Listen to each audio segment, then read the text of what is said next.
नमस्कार मित्रांनो, आपण आज चालू करत आहोत नवीन सिरीज आपली नेपाळची. आणि माझं नाव आहे सार्थक कुबडे. तुम्ही बघू शकता, हा मी आहे सार्थक, हा माझा मित्र आदित्य आणि हा माझा तिसरा मित्र विशाल यादव. आणि ही आमची ट्रेन लोकमान्य टिळक टर्मिनसपासून गोरखपूरपर्यंत. ट्रेनचा प्रवास खूपच आरामदायी होता. या तुम्हाला थोडेसे ट्रेनच्या बाहेरचे नजारे दाखवतो. त्यानंतर आम्ही केला थोडासा नाश्ता, जिकडे होतं सँडविच आणि चिप्स, जे माझ्या मित्राला खूप आवडलं होतं. तो एकदम स्तब्ध झाला होता. असेच नजारे बघत बघत गाडी चालत होती आणि आम्ही येऊन पोचलो राणी कमलापती स्टेशनला. तुम्ही बघू शकता किती चांगलं स्टेशन आहे हे. तिथे मी हे बदाम शेक पियालो, थंडगार वाटलं जरा दुपारच्या वेळेला. रात्रीचं जेवण आम्ही झोमॅटोवरून ऑर्डर केलं होतं. खूपच जबरदस्त जेवण होतं. आम्हाला थोडीशी व्हिडिओ काढायला प्रॉब्लेम झाला आणि व्हिडिओ माझ्याकडनं रेकॉर्ड झाला नाही, म्हणून सॉरी. पण जेवण खूपच उत्तम होतं.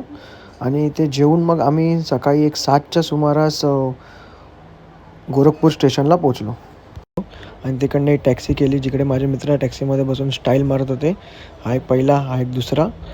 आणि असे काही टॅक्सीच्यावरती कलाकारी केलेली होती काच फुटल्यामुळे. त्यानंतर आम्ही जेवलो, मस्त पनीर वगैरे खाल्लं आणि हे यूपीचे नजारे बघत बघत मस्त अशा हायवेवरती प्रवास करत करत कधी बॉर्डरला पोचलो नेपाळच्या, हे आम्हाला कळलंच नाही. समोर तुम्ही बघू शकता, आपल्यासमोर नेपाळ आणि इंडियाची बॉर्डर आहे. Stay tuned for part 2. आपण लवकरच परत भेटूया.